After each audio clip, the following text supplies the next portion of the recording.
From the outside, the Hotel Metropolitan looks like a large blue-gray house on the corner of Oscar Cross and 8th Street in Paducah's Uppertown neighborhood. Ray Charles stayed in this room. He hated going upstairs, and so they had a cot here, back here for him. A piano sits at the base of the skinny staircase leading up to the rooms. Ella Fitzgerald stayed in this room, and Josh Gibson of the Negro League stayed in this room. Satchel Paige, Ike and Tina Turner stayed in this room. This room, turn the light on for you. Jesse Owens, Louis Armstrong, and the Ikettes, Thurgood Marshall. On the wall outside of each room, there's a poster highlighting its history. Members of the Negro League stayed here. Mr. Marcus Haynes, who was the world's famous dribbler, stayed in this room. They didn't really have money to buy, a bunch of rooms, so 3 or 4 of them would sleep in the one bed. That's director of the hotel and executive director of the Uppertown Heritage Foundation, Betty Dobson. She spent more than 20 years working to tell the story of the hotel. Black men came from all over and brought their families, and that's why this area that you're sitting in was called Bronzeville. And so black people over the years had carved out their own community. That community, in the segregated South, served as a stopping point and a home away from home for black artists, entertainers, athletes, and more. To travel during the time of Jim Crow, you would almost take your life in your hands if you make a mistake and turn or the wrong turn, or you would pass through a particular city. The list of legendary guests goes on, including James Brown, Duke Ellington, Billie Holiday, B.B. King, Cab Calloway. It's an incredible lineup for a small town in rural West Kentucky, midway between Nashville and St. Louis. It's a testament to the strength of community and the cruel history of segregation in the region. I know it's been hard, baby, but you're here, and you don't have to worry about nothing. Just go on upstairs, get you a room, pay first. No. This week on the Crossroads Suncast, the rise, fall, and rebirth of a cultural institution. I'm Bryce Patterson.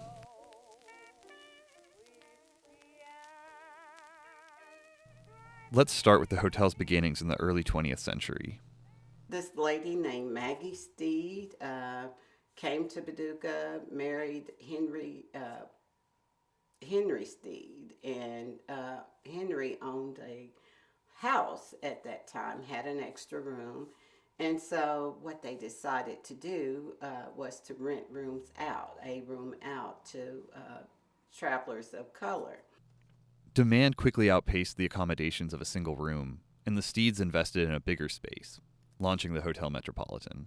Her first guest was members of the Golden Jubilee of Colored Baptists in Kentucky, and they were so excited that they had an opportunity to stay in a modern hotel, because when they had came here before for this convention, they would go to Washington Street, and they would have to stay with members,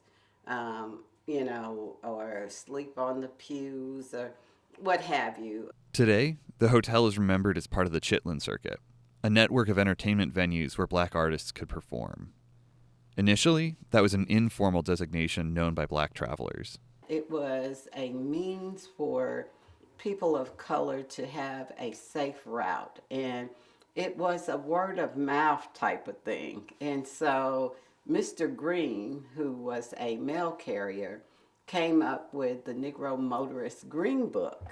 And it was just writing down the Chitlin Circuit, because when you are going by word of mouth, which is something that is in our culture, to use oral history as a means of translation, but Mr. Green felt that it needed to be written down, and he named the book after himself, the Green Book, and the hotel was featured in the Green Book. A 1940s edition of the Green Book hangs on the wall in the hotel's welcome room. As a guide for travelers of color, Victor Green's Green Book served as a vital tool for 30 years, from the inaugural edition in 1936 to the final release of the 1966-67 issue. It would let you know where you could find a gas station. Doctors were listed in it. If you needed a barber, things of that nature, it was listed. The Green Book was also a tool for addressing the very real dangers faced by African American travelers during the Jim Crow era. So-called sundown towns threatened violence to any non-white travelers still in town after dark. Those communities weren't just limited to the South. The Los Angeles suburb of Glendale, California, passed a resolution in 2020 apologizing for its history as a sundown town. Another historic sundown town just an hour northwest of Paducah, Anna, Illinois.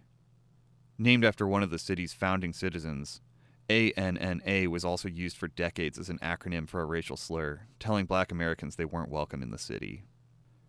Travelers of color faced a whole range of threats, including racial profiling by police and intentional damage to their vehicles. They had to plan for long stretches without stopping for gas or to use the bathroom. Many restaurants refused to serve non-white travelers. The Hotel Metropolitan then represented a safe haven, even in segregated Paducah. Here's how Dobson describes it at its peak. You were treated with dignity. There was no backdoor stuff. You got to come through the front door. You were welcome. And I could just imagine seeing the owners, because the owners had mainly been women. But I could just see them saying to some of the weary travelers that had to go through the back door or wasn't able to be waited on at a particular restaurant or wanting to buy clothing and couldn't. But once you got to that front door and you opened it, you were welcome with open arms. I could just see them, see those ladies and, saying, I know it's been hard, baby, but you're here. And you don't have to worry about nothing.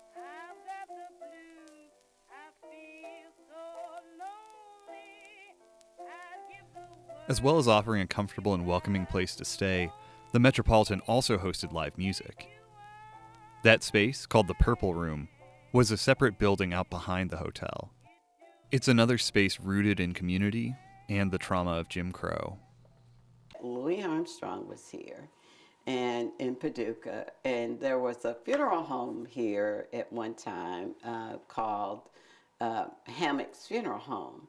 And Miss Hammock ran that funeral home, but she was known for her beautiful voice. So every time Louis Armstrong would come into town, he would ask her to perform with him and to leave with him. And so she would tell him, said, no, I'm not going to do that. So here's what happens. Louis Armstrong and his band are set to play at the prestigious Irvin Cobb Hotel, now an apartment building in downtown Paducah. They weren't allowed in early. Like how some bands can go in hours before setup, that type of thing. They weren't given that opportunity. They could go in and set up only a few minutes before they were supposed to perform. The band takes a break partway through the night and asks hotel staff where they can use the restroom. And they gave the Maxwell House coffee cans and told them to use those. And that if they needed to, they could go to the roof of the Irvin Cobb to use the bathroom. So Miss Hammock said they came back just, trodden, just no spirit at all. And she said that then somebody reached over and started playing the piano and said it just, brought everybody back to life, that was just something you had to deal with for the times, and that, again, you're safe here and you don't have to worry about that. In response, the owners of the hotel built a new space. The Purple Room was the place for them to go relax after their gigs and before them. And man, everyone says if these walls could talk, I'm like, I wish those walls could talk as well, because I know they got a story to tell. Dobson's in the process of restoring the Purple Room, and she says she's still finding remnants of that era. They were drinking too. There was this huge jug of something. I don't know, and there was still something in it. But you know, of course, nobody was going to try that. But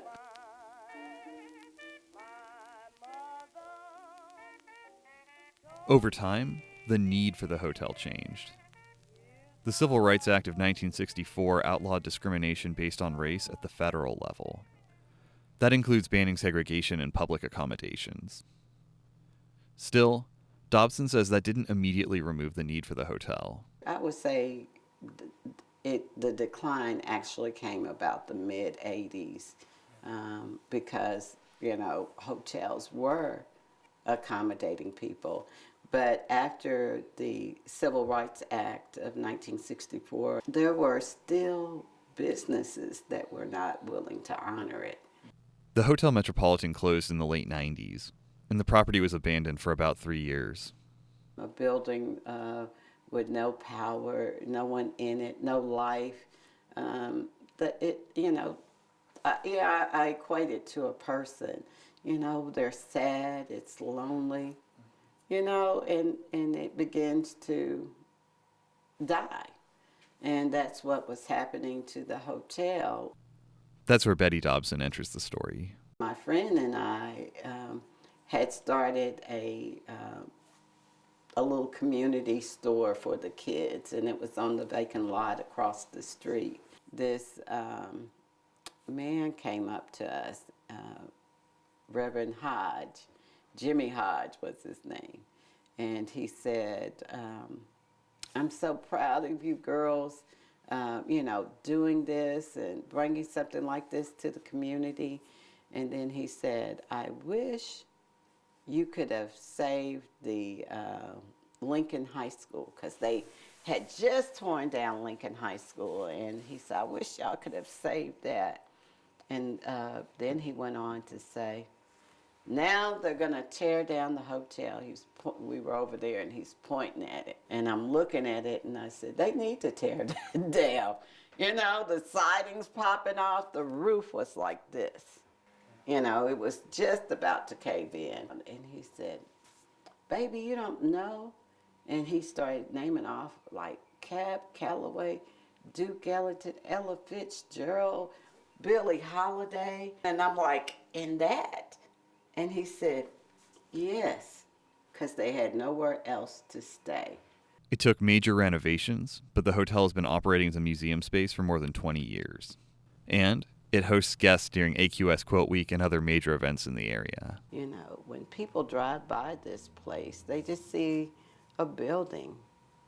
But they didn't know that this building had a purpose to help people while they're on their journey, you know, to give them a little dignity while they were going to wherever they needed to go.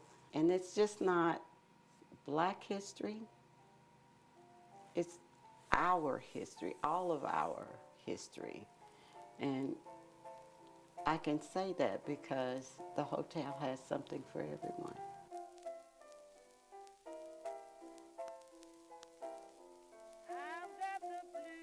Sound and video for this episode by Jaden Sanders, with additional editing by Cole Pritchett.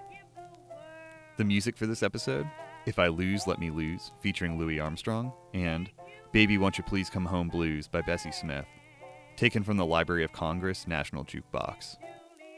If there's a story you'd like us to cover on Season 2 of the Crossroads Suncast, we'd love to hear from you. The best way? Shoot us an email at newstip@wpsdlocal6.com.